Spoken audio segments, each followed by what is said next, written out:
So మీరు జనరల్‌గా ఇప్పుడు 'ఎన్టీ రామారావు' ఫ్యామిలీ ఉందనుకోండి. పిల్లలు ఆల్‌మోస్ట్ తెర మీద కనిపిస్తుంటారా? ఆల్‌మోస్ట్ అందరూ ఏదో ఒక రూపంలో. థర్డ్ జనరేషన్ కూడా వస్తున్నట్టుంది. 'మోక్షజ్ఞ' కూడా ఏదో వస్తున్నాడు అంటున్నారు. కృష్ణ గారి తర్వాత తెర మీద కనిపించింది ఇది 'మహేష్ బాబు' ఉన్నారనుకోండి. 'మహేష్ బాబు' పిల్లలు ఉన్నారనుకోండి. నెక్స్ట్ జనరేషన్ ఎవరు కనిపించట్లేదు? రమేష్ బాబు కనిపించాడుగా ఒక 15-20 సినిమాలు రమేష్ చేశాడు.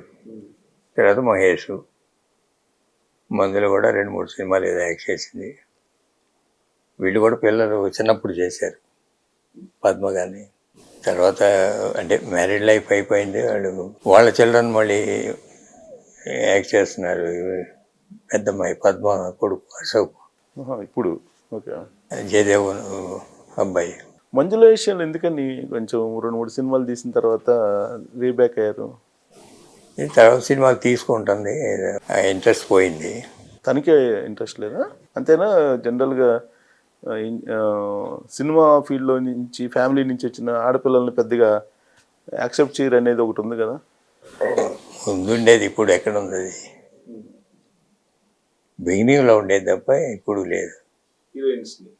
ఇప్పుడు ఎవరి కెరీర్ వాళ్ళు ప్లాన్ చేసుకుంటున్నారు. అబ్బాయిలు కానీ అమ్మాయిలు కానీ వాళ్ళకి ఫ్రీడమ్ ఇచ్చేసాం ఇప్పుడు. మీ దగ్గర ఎప్పుడు ఫ్రీడమ్ ఉంటుంది అనుకుంటా కదా. అమ్మాయిల ఫ్రీడమ్ కూడా ఎక్కువ ఉంటుంది కదా మీ ఫ్యామిలీలో. అవును. మిగతా ఫ్యామిలీలో కొద్దిగా అమ్మాయిలు అంటే కొంచెం ఏదో కొన్ని రిస్ట్రిక్షన్స్ పెడతారు. మీకు అలాంటి రిస్ట్రిక్షన్స్ ఏమి? అన్నగారు అమ్మాయిలో పెద్ద అమ్మాయి ఏమో జయదేవ్ వైపు అమరాజా వాళ్ళు, రెండో అమ్మాయి మందుల, మూడో అమ్మాయి సుధీర్ బాబు హీరో ఉన్నాడు కదా, అతను చేసి వాళ్ళు ఇండస్ట్రీస్, వాళ్ళు ఏదో ఫెర్టిలైజర్స్ మ్యానుఫ్యాక్చరింగ్ అండ్ డిస్పోజ్ విజయవాడలో ఉంటారు. మీకు ఒక బాబే కదా? నాకు ఒక బాబే. మీ బాబుని కూడా ఇటువైపు వాడేంత బిజినెస్, ఇంజనీరింగ్, లండన్లో ఎడ్యుకేషన్. ఇక్కడికి వచ్చి ఏం చేస్తారో సినిమాలు తీస్తామంటే నాకు సినిమాలు వద్దు, కన్స్ట్రక్షన్కి వెళ్తానని వెళ్ళాడు. సో ఎప్పుడు అసలు సినిమాల జోలికి రావాలని అనుకోలేదు? ముందు అడిగాను సినిమాలు అంటే వాళ్ళు ఈ సినిమాలు చేసే వాళ్ళందరికీ చాలామంది ఫ్రెండ్స్. ఇప్పుడు రాము గోపి అని ప్రొడ్యూసర్లు, శంకర్ అనిలు, ఈ మైత్రి నవీన్ కానీ వీళ్ళంతా, కళ్యాణ్ రాము, జూనియర్ ఎన్టీఆర్, వీళ్ళంతా ఫ్రెండ్స్ వాడికి. వాళ్ళు పడే కష్టాలు వీళ్ళు చూసి నాకు సినిమాలు వద్దు, నేను కన్స్ట్రక్షన్కి వెళ్తాను. అంటే కన్స్ట్రక్షన్కి వెళ్ళేటైతే ఎక్కడ పనిచేసి నేర్చుకోరాని 2 years ఫినిక్స్ కంపెనీలో, చుక్కపల్లి సురేష్ గారి కంపెనీలో పెట్టి మార్కెటింగ్ అన్నీ చేసుకున్నాక కన్స్ట్రక్షన్కి వెళ్ళారు. ఇప్పుడు విజయవాడలో తాడేపల్లిలో విల్లాస్ కట్టారు. కాదు, సినిమా ఫ్యామిలీ ఏంటి జనరల్గా అందరూ ఏమనుకుంటారంటే తెర మీద కనిపించాలి హీరో, దాని ఫాలోయింగ్ వ్యవహారం అంతా డిఫరెంట్గా ఉంటుంది కదా. అసలు మీ అబ్బాయి అసలు ఇటువైపే రాకూడదు అనుకుంటారంటే అది ఎంత కష్టంగా ఉంది సినిమా అనేది అర్థమవుతుంది. మరి హనుమంతరావు గారు మీ ఇంకొక అన్న కదా, తను పిల్లలు వాళ్ళు 2 అబ్బాయిలు సినిమాలోనే ఉన్నారు. హిందీ ఎక్కువ చేస్తుంటారు, బాంబేలో ఓటీటీ సినిమాలు తీస్తుంటారు. ఇప్పటికీ పెద్దవాడము కొంచెం రిటైర్ అయ్యాడు. అమ్మాయి పెళ్లి చేసి అమెరికా పంపించారు, అబ్బాయిని కూడా అమెరికా పంపించారు. రెండోవాడు మాత్రం సినిమాలు, ఓటీటీ, హిందీ ఎక్కువ చేస్తుంటాడు, బాంబే ఎక్కువ ఉంటాడు.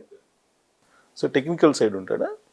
ప్రొడ్యూసింగ్. సో మొత్తం మీద మీ ఫ్యామిలీకి బ్రీఫ్గా అది. సో ఇప్పుడు పద్మాలయ స్టూడియో అనేది ఒక బ్రాండ్ కదా.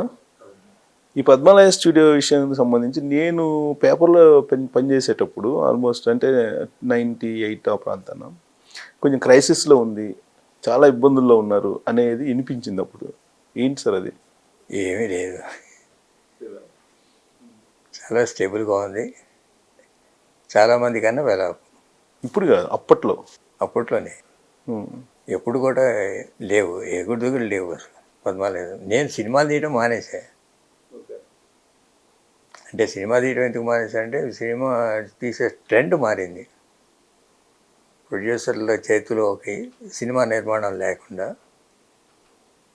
డైరెక్టరో లేకపోతే ఓ హీరోనో వాళ్ళ చేతుల్లోకి వెళ్ళింది. అది కొంతమంది కరెక్ట్ అని ఫీల్ అవుతారు. నేను పర్సనల్గా ఐఎమ్ అగైన్స్ట్ దట్. ప్రొడ్యూసర్ అనేవాడు ఈ షుడ్ నో ఎవ్రీథింగ్. ఏదో జస్ట్ క్యాషియర్ లాగాను చెక్కుల సంతకాలకి నోట్ సంతకాలకి వాటికి మాత్రమే పరిమితం అవ్వటం అనేది కరెక్ట్ కాదు. సో మీకై మీరే దూరం జరిగారు. ఆ టైంలోనేనా ఇలాంటి టాక్ వచ్చింది, పద్మాలయ స్టూడియో సంక్షోభంలో ఉందని? ఆ టైంలోనేనా? అదే మొత్తం మీద నేను సినిమా తీయటం ఎప్పుడైతే మానేశానో ఆ టైంలో ఇది వచ్చింది. మీరు పొలిటికల్ ఎంట్రీ ఎప్పుడు? ఫస్ట్ కృష్ణ గారు కదా పొలిటికల్ ఎంట్రీ, ఆ తర్వాత మీరు దాన్ని కంటిన్యూ చేశారా? నేను ఆ తర్వాత కంటిన్యూ చేయలే. రాజీవ్ గాంధీ చనిపోగానే రాజకీయాలకు వద్దు, మనం దూరం అవుదామని ఆ రోజు నుంచి మానేశారు 91లోనే. ఎందుకు కారణం ఏంటి? అంటే ఆయన చనిపోయారు అనుకోండి, అది చనిపోవటం అనేది సరే. గురించే వచ్చాను, ఆయన లేనప్పుడు ఇంకా రాజకీయాలు మనకి ఎందుకు వద్దని అందరూ అన్నదమ్ములు మాట్లాడుకొని ఒక నిర్ణయం తీసుకున్నారు. అది ఆయన నిర్ణయం ఇది. ఏదైనా ఫైనల్గా ఆయన నిర్ణయమే. మరి ఇప్పుడు కంటిన్యూ అవుతున్నారుగా మీరు. నేను రాజశేఖర రెడ్డి గారు 2002లో స్టూడియోకి వచ్చి నన్ను ఒక 3 రోజులు బ్రెయిన్ వాష్ చేసి, అన్నయ్య ఎటు రాజకీయాలకు రానంటున్నారు, నువ్వన్నా యాక్టివేట్ అవ్వని మళ్ళీ నన్ను లాక్కెళ్ళారు. రాజశేఖర్ రెడ్డి అప్పుడే పాదయాత్ర అప్పుడేగా అండి? పాదయాత్ర ఆ టైంలో. ఆ టైంలో పాదయాత్ర కూడా నేనే ఆర్గనైజ్ చేశాను. వ్యాన్ ఇచ్చి అప్పుడు ఇక్కడ చేవెళ్ళలో మొదలయ్యి మొత్తం మీరేనా ఆర్గనైజ్ చేసింది కంప్లీట్ పాదయాత్ర?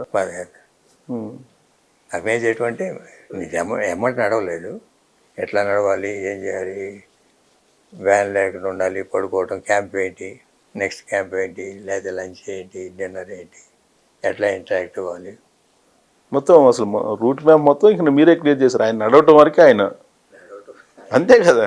మొత్తం ప్లానింగ్ మొత్తం. స్పీచెస్ రాసుకోవడం నేనే. స్పీచెస్ కూడా మీరే ఇచ్చేవాళ్ళ? ఆయనే చేసుకున్నాం. సో ఆ టైంలో ఆయన బాగా క్రైసిస్లో ఉన్నారు అనేది ఫైనాన్షియల్గా, ఏదైనా ఫైనాన్షియల్ రిలేటెడే కదా, ఆ ఫైనాన్షియల్గా కూడా సపోర్ట్ చేశారా? లేదు, అంత అవసరం రాలా. ఎవరికి వాళ్ళు వేసుకున్నారు. సుధీర్ రెడ్డి వీళ్ళందరూ చాలామంది ఉన్నారు. పెద్ద ఖర్చు ఏం అవ్వలేదు అప్పుడు పాదయాత్రకి. ఇప్పుడులాగా అంత ఏర్పాట్లు ఏం లేవు. మామూలుగా మధ్యాహ్నం భోజనానికి ఒక క్యాంపు, నైటు స్టేయింగ్కి ఒక క్యాంపు. జనం వాళ్ళందరూ వాళ్ళే వచ్చేవాళ్ళు. వీళ్ళు అంటే లిమిటెడ్ గ్యాదరింగ్సే, అది ఎప్పుడు కూడా పెద్ద గ్యాదరింగ్ లేదు. అవును, ఆయన పాదయాత్ర చేసేవాడు. అప్పుడు నేను కూడా పేపర్లో నేను కూడా కొన్ని రోజుల పాటు ఆయనతో ఫాలో అయ్యాను. అయితే ఆ టైంలో ఆయన ఇల్లు కూడా అమ్ముకునే పరిస్థితి వచ్చింది కదా రాజశేఖర రెడ్డికి. అంటే అంత కాదు కానీ బట్ ఫైనాన్షియల్ డెఫిషియన్సీస్లో ఉన్నాడు. అంటే పార్టీకి ఫైనాన్స్ పెట్టే అంత పరిస్థితి కాదు, ఎవరైనా ఫ్రెండ్స్ ఒకటే తప్ప. ఆయన వ్యాపారాలు ఆయనకు ఉన్నాయి. ఆయన వెరైటీస్ ఎక్స్పోర్ట్ ఉంది,